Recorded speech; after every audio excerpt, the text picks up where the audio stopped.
Olá, gente. Me chamo Leonardo, sou professor de biologia e estou aqui para te mostrar que, além dessa disciplina ser muito bonita, ela é extremamente fácil. Vem comigo. Hoje falaremos sobre ecossistema e a dinâmica que ocorre entre os indivíduos dentro de um ecossistema, tá bom? Primeiro tema, cadeia alimentar. O que é a cadeia alimentar? Basicamente, é uma interação alimentar entre indivíduos dentro de um ambiente, tá? No qual um indivíduo serve de alimento para outro indivíduo. Nós podemos identificar uma cadeia alimentar, na verdade, nós podemos expressar uma cadeia alimentar por meio de gráficos ou até mesmo por meio de uma imagem que nós estamos vendo aqui, tá? Dentro da cadeia alimentar, existe uma classificação, que é a função que o indivíduo desempenha dentro dessa cadeia alimentar. Existe a classificação dos produtores, dos consumidores e dos decompositores. Os produtores são aqueles indivíduos que produzem, são indivíduos autotróficos, são indivíduos que produzem o seu próprio alimento, ok? São as plantas e algas. Os indivíduos consumidores são indivíduos predadores, são os herbívoros e os carnívoros, ok? Uma cadeia alimentar, ela não pode ser muito grande, porque os indivíduos produtores, eles produzem, além de alimento para eles, energia, tá? Energia química. E essa energia, ela vai se dissipando ao longo de uma cadeia alimentar.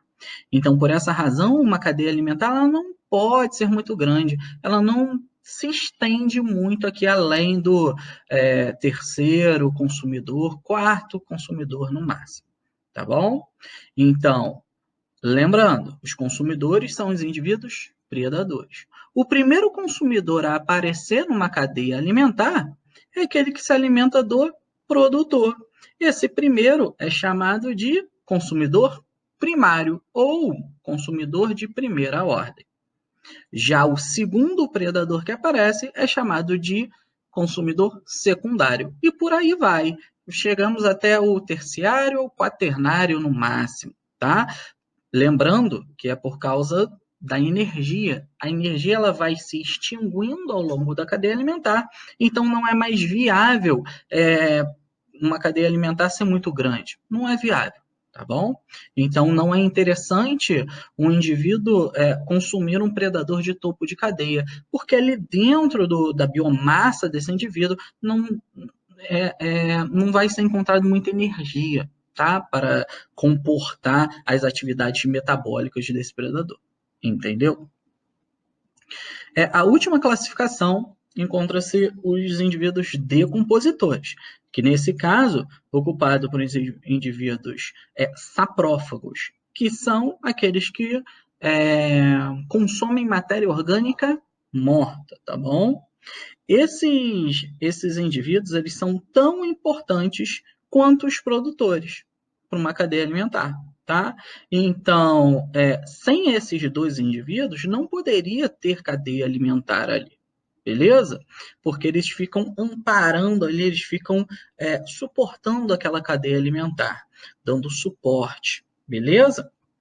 Os produtores produzindo alimento, né, e energia, e os decompositores pegando essas substâncias orgânicas e transformando em minerais, substâncias inorgânicas. Então, é exatamente o processo inverso da fotossíntese.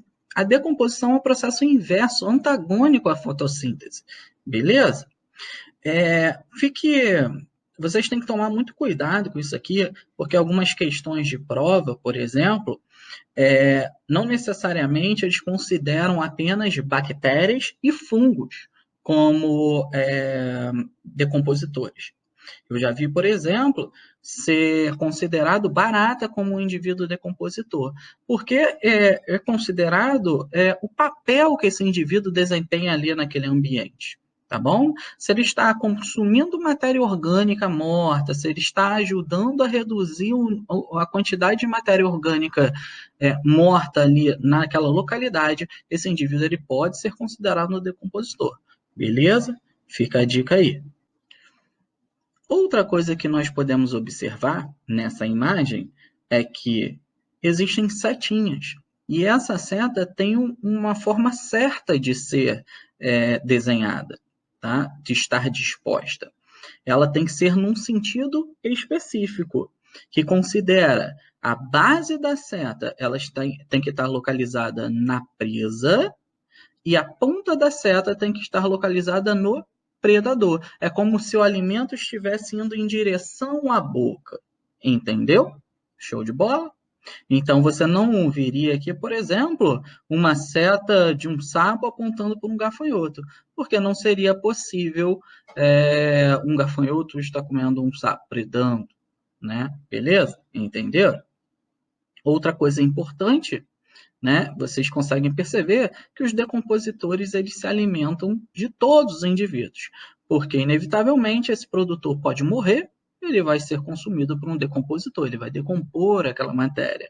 Esse gafanhoto, esse sapo, esse consumidor primário ou secundário também, inevitavelmente, vão morrer e vão ser consumidos por esses decompositores, que vão pegar essa matéria, lembrando, vão pegar essa matéria orgânica morta e transformar em nutrientes. É exatamente por esse motivo que você vai na casa de alguém, ou até mesmo na sua casa, as pessoas pegam, né, seu pai, sua mãe, seu avô, sua avó, eles pegam cascas de vegetais, de legumes, né, ou vegetais que já estão já apodrecendo e tudo mais, pegam essas estruturas que não vão ser mais consumidas e jogam numa terra, num vaso de planta. O vaso de planta é um ambiente fechado, tá? Então a planta ela fica obtendo os recursos daquele solo, sempre daquele solo.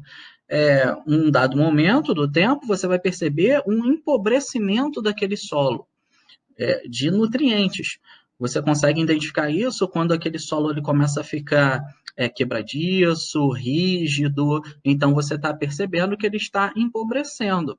Essa planta vai morrer se esse solo permanecer dessa forma. Você pode fazer duas coisas. Ou você comprou adubo, né, numa loja, né, especializada, ou você pega a matéria orgânica morta e joga ali cascas, geralmente casca de ovo, casca de, né, legumes, frutas e tudo mais, você joga, deposita naquele solo. O que, que vai acontecer?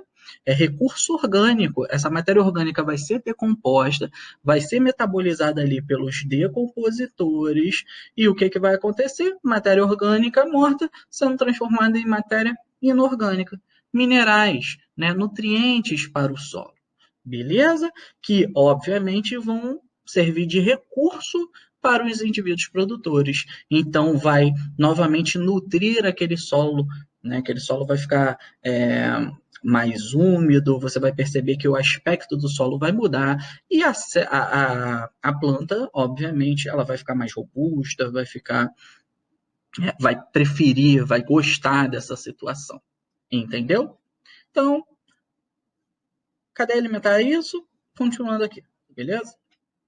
Obviamente, você vai perceber que um indivíduo ele não se relaciona com apenas um outro ser de forma alimentar. Ele não só serve de alimento para um indivíduo ou para outro indivíduo qualquer.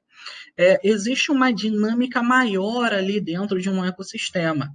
Então, você vai perceber que várias cadeias alimentares vão se interrelacionar ali. Elas vão se relacionar, né? Então, você vai perceber que uma planta, ela vai servir de alimento para vários consumidores. Um consumidor, um inseto, ele vai servir de alimento para vários consumidores secundários e por aí vai. Então, ocorre uma dinâmica maior ali dentro do ecossistema. Ele não fica somente de forma linear, que é, né, obviamente, a cadeia alimentar. Como nós podemos ver aqui, a cadeia alimentar ela é linear. Ela vai apenas num sentido, numa direção, tá? Então, um indivíduo servindo de alimento para outro. E acabou. Apenas esse indivíduo. Já na teia alimentar, nós observamos uma dinâmica maior ali, nós observamos muitas cadeias alimentares se relacionando. Vamos separar aqui algumas cadeias alimentares. Essa árvore, ela está sendo comida por essa zebra, que vai ser comida por uma onça, tá? Esse vegetal, ele pode ser comido pela zebra também, mas pelo coelho e também pelo rato. Esse rato pode ser comido pela coruja e essa coruja pelo gavião.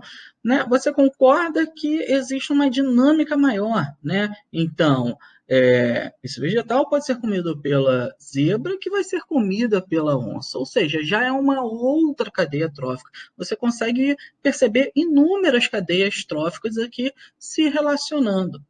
E uma coisa muito importante, quando cai teia alimentar, né, que é essa junção de várias cadeias alimentares, a pergunta mais frequente por exemplo, qual é o nível trófico dessa onça? Nível trófico, lembrando, é o papel que ele desempenha ali na cadeia alimentar.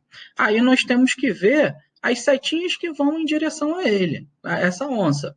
Por exemplo, árvore, zebra, direto onça. Zebra é um consumidor primário porque ele está consumindo uma árvore. Então, obviamente, a onça vai ser um consumidor secundário ou de segunda ordem. Beleza? Vamos ver uma segunda, né, cadeia alimentar. Vegetal sendo comido por rato, consumidor primário, que está sendo comido por uma raposa, consumidor secundário, que está sendo comido por uma onça.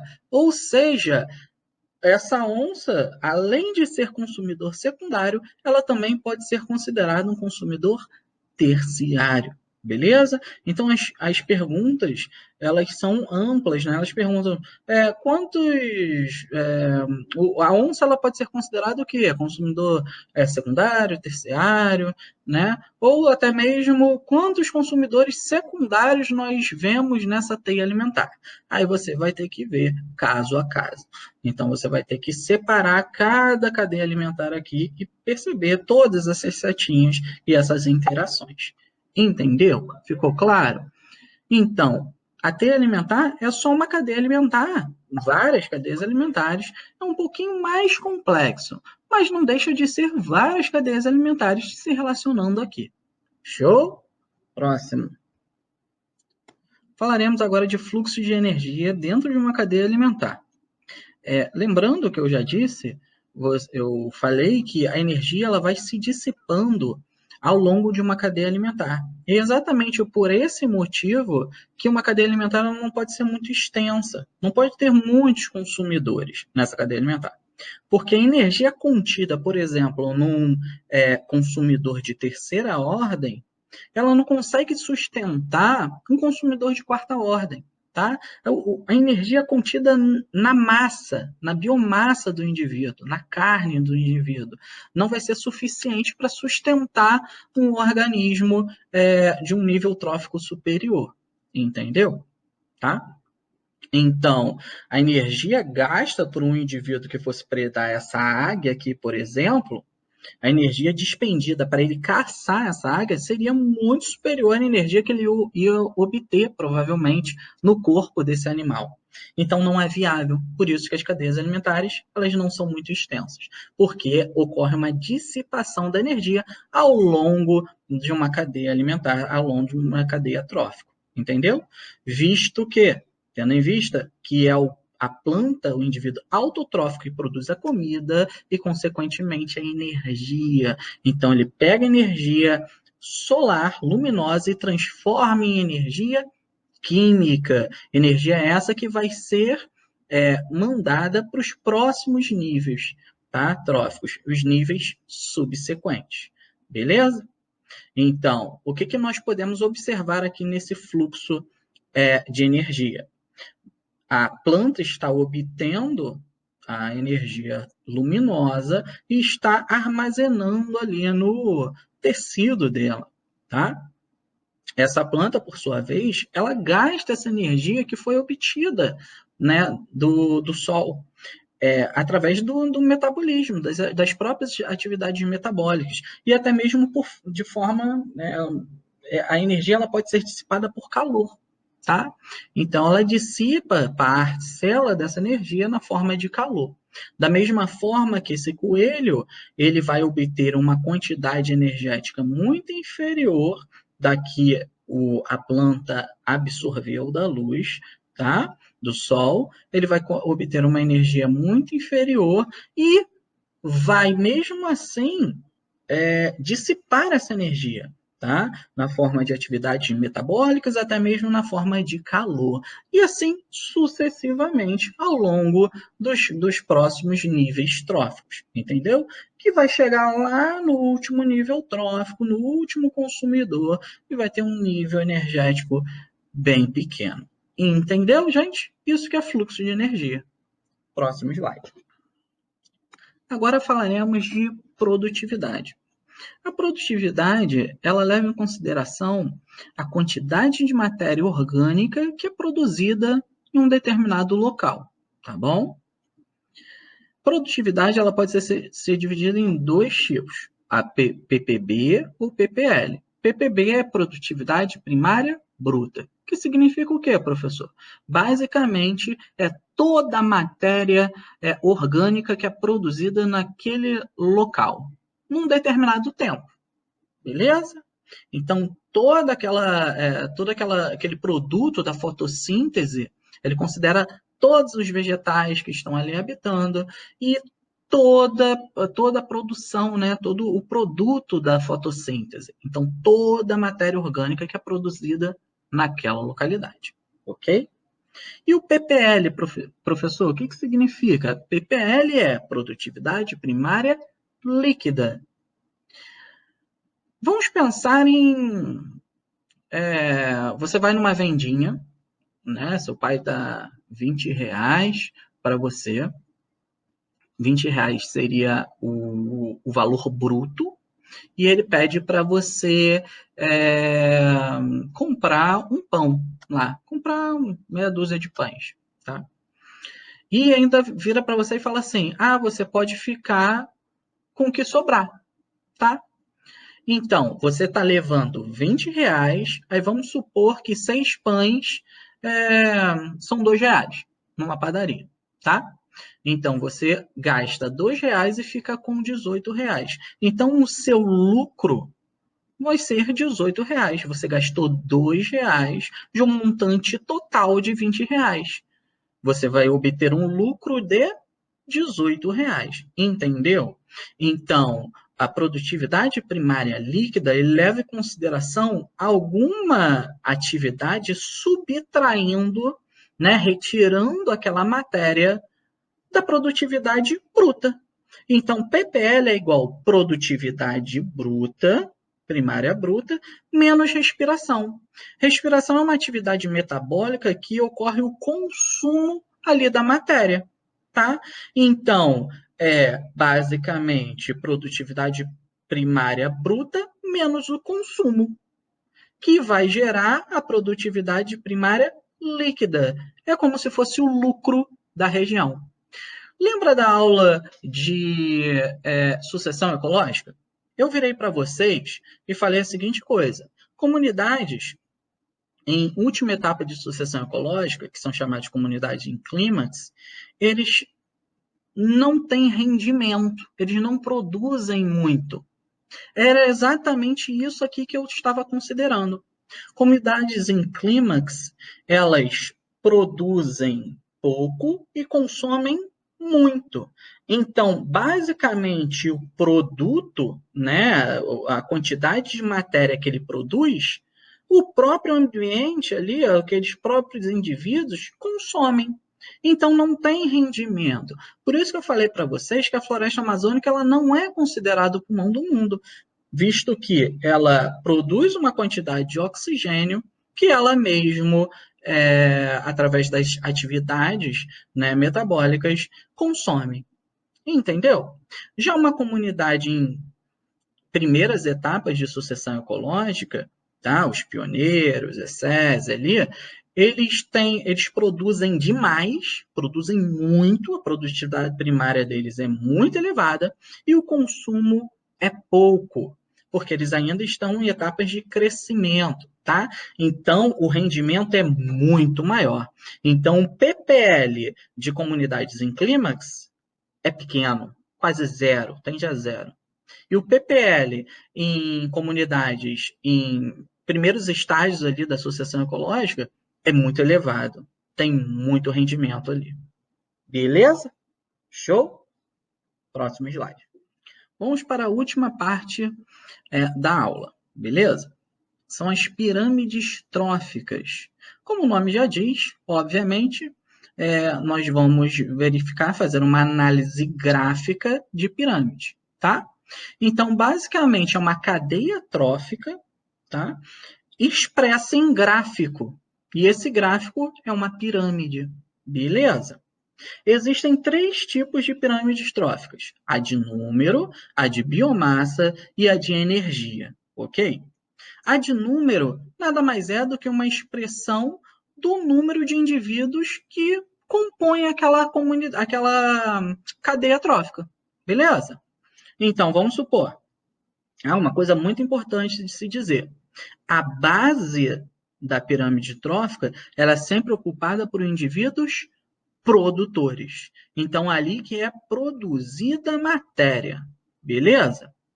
Então, os próximos degraus, você vai perceber um número de organismos, respectivamente. O primeiro degrauzinho aqui, né, logo após os produtores, você vai ver o consumidor primário, depois o consumidor secundário, tá bom? Show de bola? E assim, em todas as pirâmides tróficas, você vai verificar a mesma coisa. Show?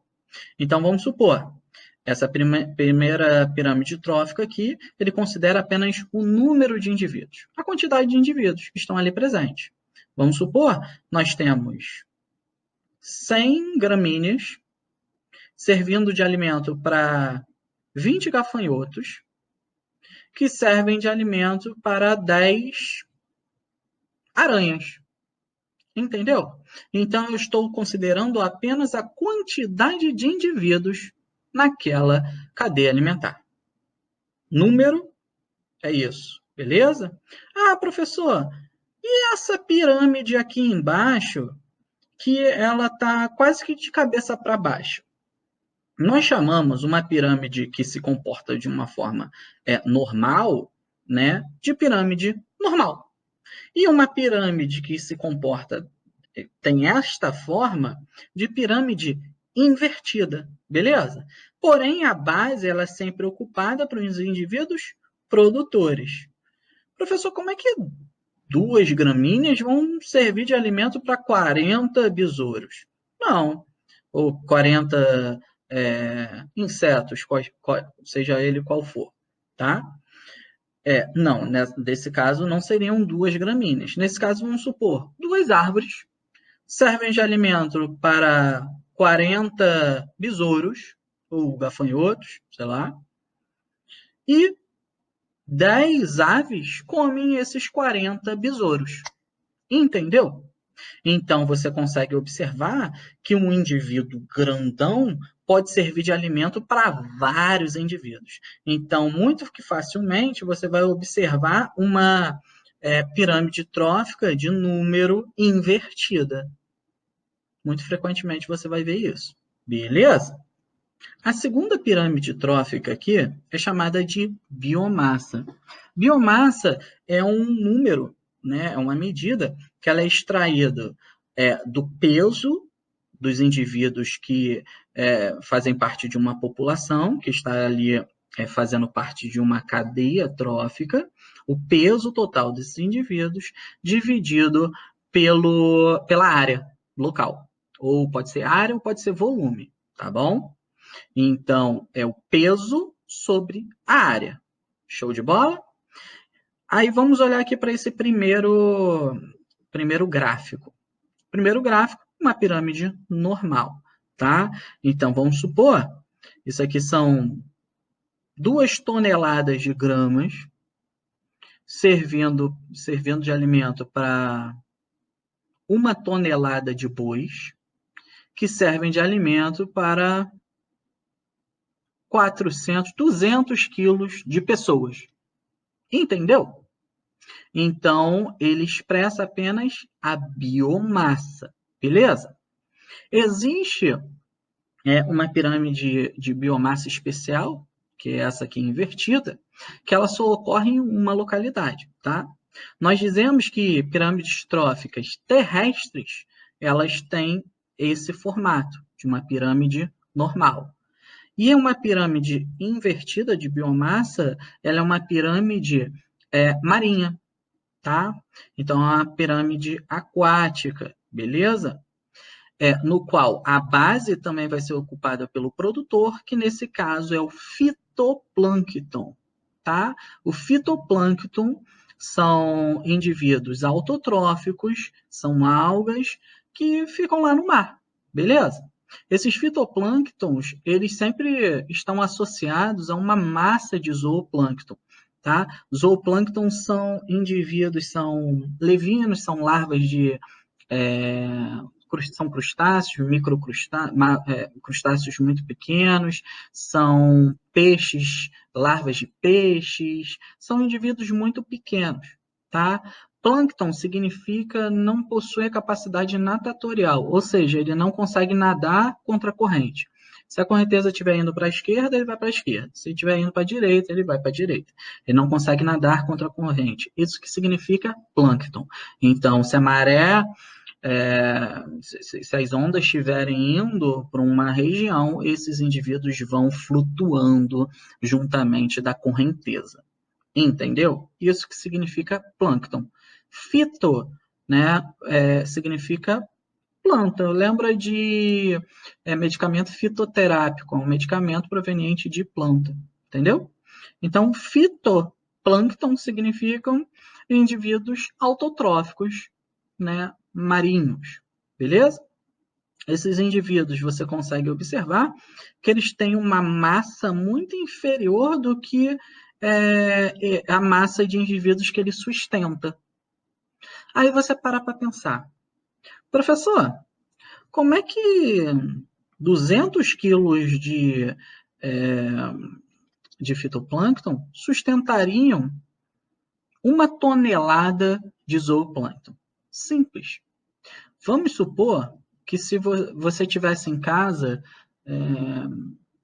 uma geladeira, e dentro dessa geladeira, toda vez que você abrisse, tivesse comida lá dentro. Você não precisa comprar, simplesmente os alimentos ali dentro, eles vão se proliferando sozinho, tá? Então, toda vez que você abre ali a geladeira, tem um bolo, tem um salgado, tem um cachorro quente, tem alimento ali à sua disposição o tempo inteiro. É exatamente assim que se comporta o fitoplâncton. O fitoplâncton ele tem uma atividade metabólica muito elevada. Então, ele consegue se proliferar muito rapidamente. No momento que o zooplâncton está se alimentando de um fitoplâncton, ele já se dividiu 2 vezes antes. Entendeu? Então, o zooplâncton ele atua ali no controle populacional do fitoplâncton. Então, ele sempre tem uma massa inferior ao zooplâncton. É como se fosse exatamente um alimento que se autoprolifera o momento inteiro. Tá? Então, na medida que o zooplâncton vai predando o fitoplâncton, ele vai se proliferando numa taxa muito elevada. Entendeu? Então, toda vez que ocorre uma fotografia, né, aérea dessa massa de fitoplâncton e zooplâncton, a biomassa de fitoplâncton ela é extremamente inferior à biomassa de zooplâncton, porque eles estão se proliferando a todo momento e o zooplâncton está comendo a todo momento também. Beleza? Fazendo um controle populacional. Perceba que a pirâmide trófica invertida, ela só considera a base. A base é inferior ao nível trófico subsequente, entendeu? Ao outro degrauzinho. Então, se a base é inferior, é mais fininha, então eles já consideram a pirâmide trófica invertida, beleza? Tanto que você vai ver o terceiro degrau aqui, ele é menor do que o segundo degrau. Então, ele já se comporta como uma pirâmide normal. Mas nesse caso, mesmo assim, ele é chamado de pirâmide trófica invertida. Beleza? Aqui em cima você encontra peixes. Peixes que consomem os zooplânctons, tá bom? Pode ser baleias, por exemplo, tá? As baleias consomem zooplâncton. Grill, gente. Grill, né, no filme Procurando Nemo, né, que a baleia come grill. Grill é um zooplâncton, é um microcrustáceo, tá bom? E a última é pirâmide trófica, pirâmide de energia. Então, ele considera apenas a energia contida ali naquele alimento. Por exemplo, aqui você observa uma energia muito grande ali dos produtores. Como eu já disse anteriormente, essa energia vai se dissipar, ele vai utilizar essa energia nas atividades metabólicas e ela se dissipa na forma de calor. Parcela dessa energia passa para um nível trófico subsequente. Somente uma parcela, tá? É de 5 a 20%. Se for 10%, né? Vamos supor, aqui no nível trófico dos produtores tem 100 calorias. Se apenas 10% passar para o nível trófico subsequente, aqui vão ter 10 calorias. E o próximo nível trófico vai ter uma caloria só, apenas. Beleza? Então, 10% de 100 é 10, 10% de 10 é 1. Entendeu, gente? Então, pode cair uma questão de prova dessa forma, para você fazer um cálculozinho desse. Beleza? Gente, espero que eu tenha deixado esse conteúdo claro, né? Vocês tenham entendido. Por hoje é só. Um beijo, um queijo. Tchau, tchau. Não esquece de dar aquele joinha, tá bom?